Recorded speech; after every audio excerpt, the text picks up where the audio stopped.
We're doing a recently new update to the Sony Xperia app, the Sony Play Motion app, and as you can see, I don't know if you can see that well.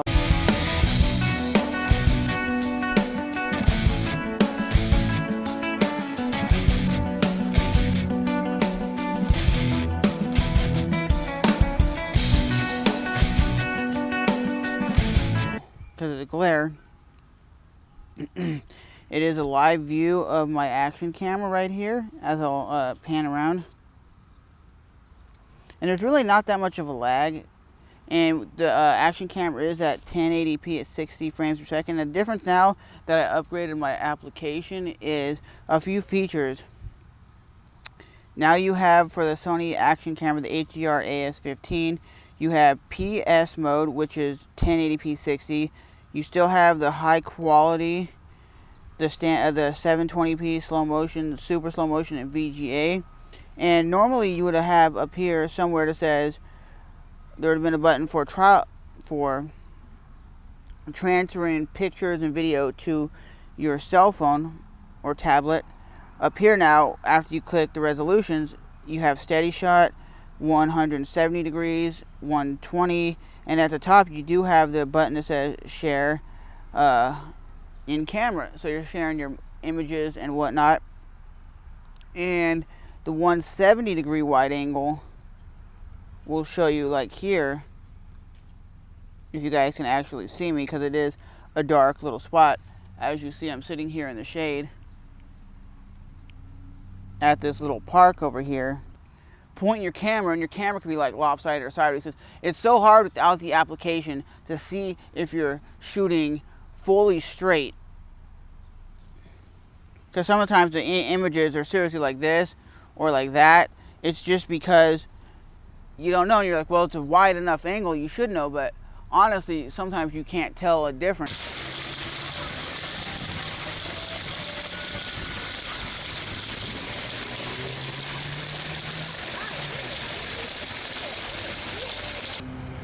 So now all the audio you're hearing is actually the action camera itself, and I'm just going to be walking around.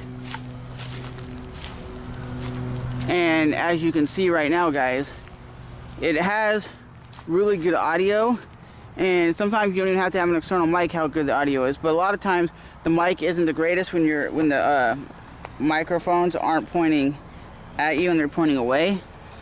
So let me look up at the sky.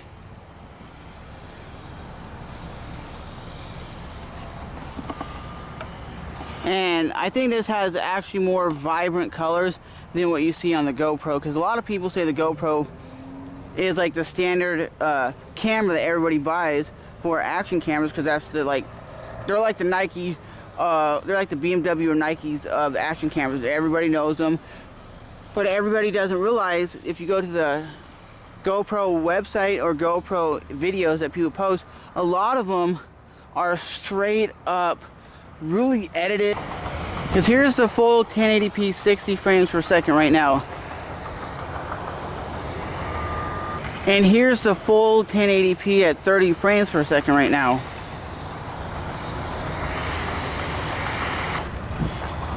And here's a 480p video clip. I normally don't film on this, but if you don't have a big memory card and you want to just upload it to YouTube or Facebook quickly, this would be the way to do it, and you'd get the most out of your memory card. It was recording at full 480p at 30 frames per second, and if you notice, it crops in the footage a little bit to make it 480p, because it's normally a high definition action camera. And the full 1080p at 60 frames per second is good for slowing down the image to make it slow motion. That's why you'd want it. And if you're going to be filming at night, guys, do 1080p 30, because 60 frames will not look great in low light. So we're going to climb up this little thing, and you can virtually see what it looks like to climb up here with me.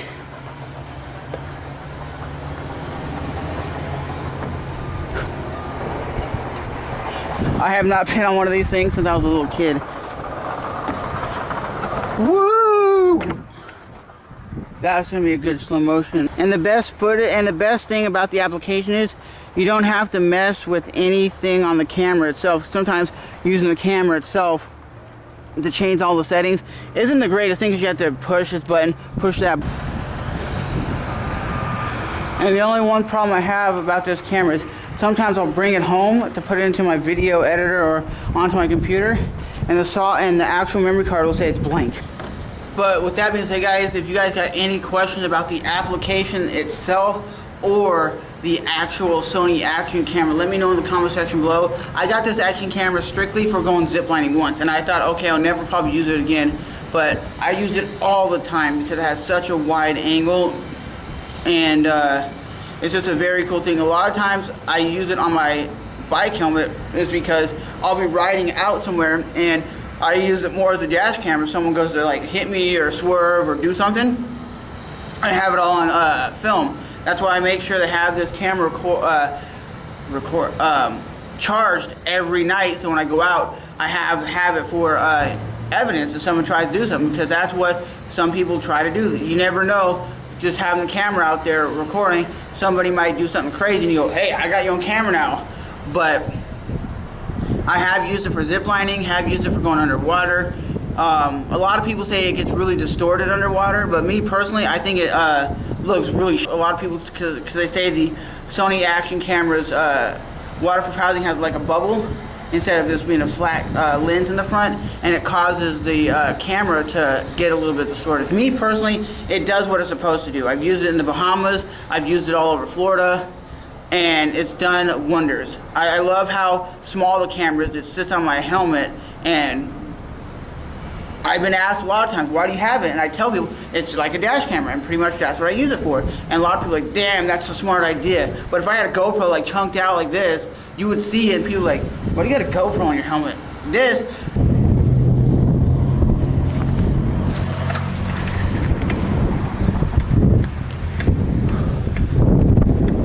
and with a microphone like this, it cuts out most of the wind noise and background noise and car noise.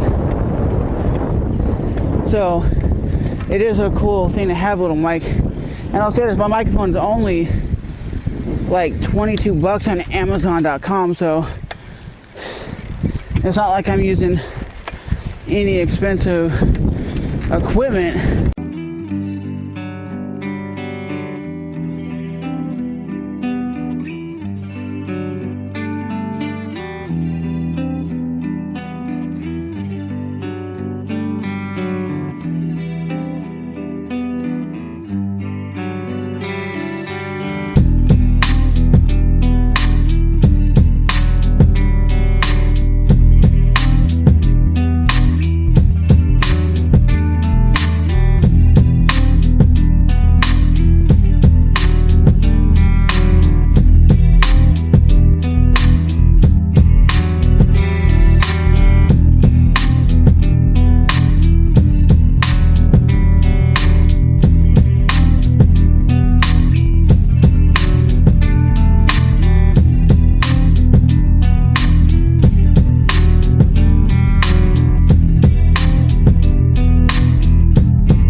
So as you can see, guys, the action camera itself, you're just gonna pull it out like that, clamp that back in there, and then you got the action camera itself that has a micro SD card slot. It has the little battery, which I would recommend if you guys can be doing like a long shoot or traveling to get one. That was actually the military flying by, and the skeleton case is around $30, I think I got on Amazon.com, and it's what you need to have it on your helmet. But like I said, you have the little LED screen, and it says it's at 170, and you don't really want to have to scroll through the menus like settings, video, stabilization, angle, 120, what movie you want. It's not reliable when you're out and about trying to shoot. That's why I think the application itself is a lot better. And this is the HDR as-15. They have the HDR as-10. And this is like, I would say it's like the white version of the GoPro. It's that old. I will probably upgrade. It has dual stereo microphones in the front.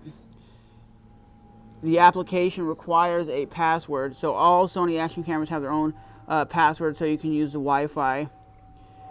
You have the lock button on the back, which locks you from accidentally recording. Because if it's in your pocket or in your helmet and you accidentally hit it, it'll just start recording, and you don't want your battery just to die out. It has a nice Carl Zeiss lens, as it says right there, Carl Zeiss. Sony uses that on their cell phones, I think, and on a lot of their camcorders. Carl Zeiss is a real high quality glass. Like I said, it has the stereo microphone. So if you're filming, like vlogging like this, the microphones really pick up your voice a lot. But if you're like filming like this, the audio isn't the greatest. But that is the Sony HDR as-15 that now does 1080p at 60 frames per second. And so now what we're doing here is walking around my yard to see how far you can walk away from the Sony action camera app and see how far the Wi-Fi works. Because as you can see, it does get a little bit choppy, and sorry it's not the greatest could see because there's a lot of glare on the camera or on my phone. And you can see the actual app itself did freeze up because I walked all the way around my yard, and once I get back closer to the cell phone, you can see the Wi-Fi actually working. So it's not a great option if you're going to be like 100 feet away from the cell phone. It's just not going to work. I think it only goes around maybe 400 feet away from it, and then the action camera kind of freezes, but that is the case.